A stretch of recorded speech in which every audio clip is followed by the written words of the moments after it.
Assalamualaikum warahmatullahi wabarakatuh.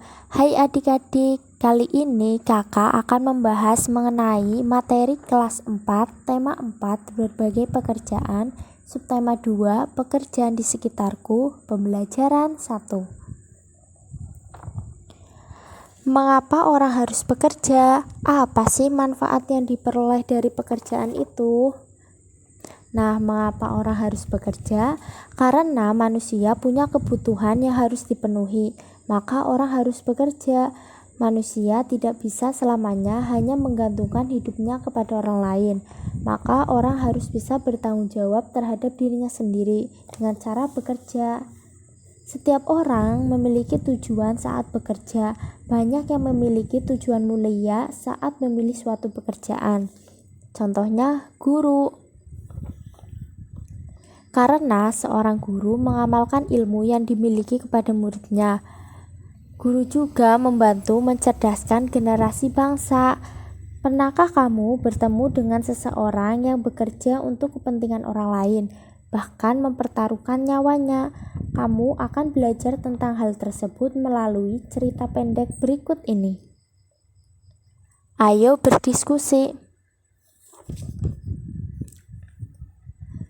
Pekerjaan ayahku adalah seorang nelayan. Aku sangat bangga dengan ayahku. Apakah kamu tahu alasannya? Ayah bekerja sebagai seorang nelayan tradisional. Ayah tinggal di kampung nelayan. Ayah pergi melaut pada malam hari. Ayah membawa sampan dan jaring untuk pergi berlayar. Saat berlayar, ayah harus menghadapi ombak dan badai di laut.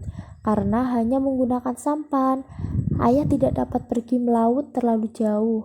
Tangkapan ikan ayah kadang banyak, kadang sedikit. Semua bergantung pada cuaca. Sampan ayah tidak bermesin. Ayah tidak perlu membeli bahan bakar. Aku mendengar sekarang ada nelayan yang modern. Kapalnya lebih besar dan menggunakan bantuan mesin sehingga tidak mudah terguncang ombak. Kapal ini menggunakan mesin sehingga memerlukan bahan bakar. Banyak pemilik kapal tidak memperdulikan penggunaan bahan bakar. Ada yang boros sehingga mencemari lingkungan perairan. Mereka bisa berlayar ke laut lepas sehingga tangkapan ikannya banyak. Alat menangkap ikan mereka berupa jaring dan juga radar yang bisa mendeteksi kumpulan ikan. Bahkan ada yang menggunakan bom loh. Nah, untuk lebih lanjutnya, mari kita jawab pertanyaan berikut ini. Apa yang digunakan oleh nelayan tradisional untuk menangkap ikan? Nah, kalian pasti sudah tahu kan? Karena tadi sudah mendengarkan cerita. Nah, jawabannya adalah mereka menangkap ikan menggunakan sampan dan jaring. Nomor 2, apa yang digunakan oleh nelayan modern untuk menangkap ikan? Nah, kira-kira apa ya? Apakah kalian masih ingat? Silahkan tulis jawabannya di buku kalian. Dan jawabannya adalah alat penangkap ikan mereka berupa jaring dan juga radar yang bisa mendeteksi kumpulan ikan. Bahkan ada yang menggunakan bom. Gimana? Nomor 3, menurutmu apa sih yang akan terjadi dengan laut jika semua nelayan menggunakan perahu besar dan perlengkapan modern? Kira-kira gimana ya?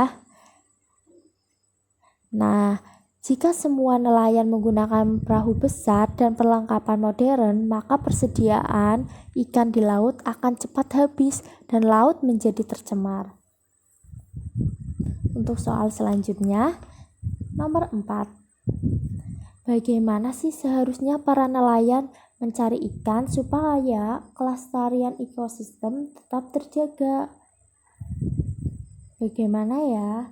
Nah, jawabannya adalah sebaiknya nelayan dalam menangkap ikan tidak menggunakan bom, racun, dan pukat harimau, tetapi menggunakan alat-alat penangkap ikan yang ramah lingkungan.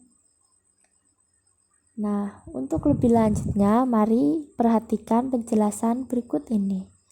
Kalian tahu nggak sih, ternyata masih banyak loh nelayan-nelayan pada saat menangkap ikan masih menggunakan pukat harimau dan bom ikan. Nah, pukat harimau adalah jaring yang sangat besar yang dapat menjaring semua makhluk hidup laut. Dan bom ikan adalah bahan peledak untuk menangkap ikan. Padahal penggunaan pukat harimau dan bom ikan ini dapat merusak ekosistem loh. Hal ini mengakibatkan hancurnya terumbu karang yang menjadi habitat ikan. Penggunaan pukat harimau juga menyebabkan ikan-ikan kecil ikut terjaring sehingga kelangsungan hidup ikan terancam. Tidak hanya ikan saja loh, hewan yang berada di laut juga merasakan akibatnya. Nah, untuk penjelasan selanjutnya, tahukah kamu bagaimana ikan bisa kita makan? Nah, untuk lebih lanjutnya, mari kalian perhatikan gambar berikut ini. Setelah kalian perhatikan, kira-kira ini proses apa sih? Nah, kita tahu pada gambar tersebut hasil tangkapan ikan dari nelayan dijual ke pedagang ikan di pelelangan ikan. Nah, dari tempat pelelangan itulah ikan dikirim ke pasar-pasar untuk dijual ke penjual ikan atau langsung ke konsumen. Nah, mari kita diskusikan bersama-sama. Dari gambar tadi kita bisa mengetahui jenis kegiatan ekonomi apa yang terjadi, jenis barang yang diperjualbelikan, jenis pekerjaan yang terlibat pada kegiatan tersebut, dan hasil dari setiap pekerjaan.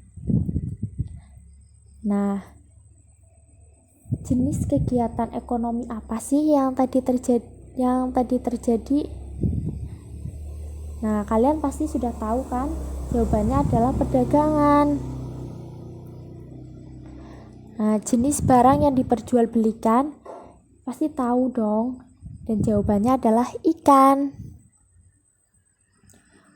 Untuk selanjutnya, jenis pekerjaan apa saja sih yang terlibat pada kegiatan tersebut? Nah, jawabannya ada nelayan, pedagang ikan, dan pengangkut barang. Gimana? Sudah pada tahu kan? Nah, hasil dari setiap pekerjaan itu ada nelayan. Nelayan menghasilkan ikan. Nah, kegiatan jual beli pada pekerjaan tersebut menghasilkan barang. Selanjutnya ada pedagang ikan pada pelelangan, memperoleh untung dari penjualan ikan. Nah, kegiatan jual beli pada pekerjaan tersebut menghasilkan jasa. Selanjutnya ada tukang angkut barang. Tukang angkut barang mendapatkan upah dari pengangkutan tadi, dan kegiatan pada pekerjaan tersebut menghasilkan jasa. Selanjutnya ada penjual ikan. Penjual ikan di pasar memperoleh keuntungan dari hasil penjualannya. Nah, kegiatan pada pekerjaan tersebut menghasilkan jasa.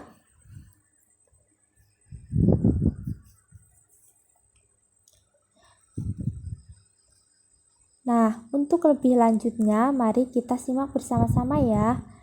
Apakah kamu sudah tahu kegiatan jual beli ada yang berupa barang dan ada pula yang berupa jasa? Apakah kamu dapat menyebutkan contoh yang kamu temui di sekitarmu? Kegiatan jual beli yang berkaitan dengan barang dan jasa. Ayo perhatikan. Ada dua jenis pekerjaan. Pekerjaan yang menghasilkan barang dan pekerjaan yang menghasilkan jasa. Pekerjaan yang menghasilkan barang adalah pekerjaan yang menghasilkan sesuatu barang yang bisa digunakan oleh orang lain. Contohnya, petani. Petani adalah orang yang pekerjaannya bercocok tanam pada tanah pertanian. Selanjutnya ada nelayan. Nelayan adalah orang yang mata pencahariannya melakukan penangkapan ikan. Selanjutnya ada peternak. Peternak adalah seseorang yang melakukan kegiatan pemeliharaan dan pengembangbiakan hewan ternak. Pekerjaan yang menghasilkan jasa adalah suatu pekerjaan yang pelayanannya bisa dinikmati oleh orang lain. Contohnya, guru. Guru adalah tenaga pendidik profesional yang pekerjaan atau profesinya mengajar dan mendidik. Contoh selanjutnya ada dokter. Dokter adalah seorang tenaga medis yang menjadi tempat kontak pertama pasien dengan dokternya untuk menyelesaikan semua masalah kesehatan. Selanjutnya ada sopir. Sopir adalah pengemudi profesional yang dibayar untuk mengemudi kendaraan. Yang selanjutnya ada tukang cukur rambut. Tukang cukur rambut adalah orang yang biasanya memotong, menghias, menata, dan memberi gaya rambut. Nah, bagaimana? Kalian sekarang sudah mengerti kan? Sekian penjelasan dari kakak. Terima kasih telah menonton video ini. Wassalamualaikum warahmatullahi wabarakatuh.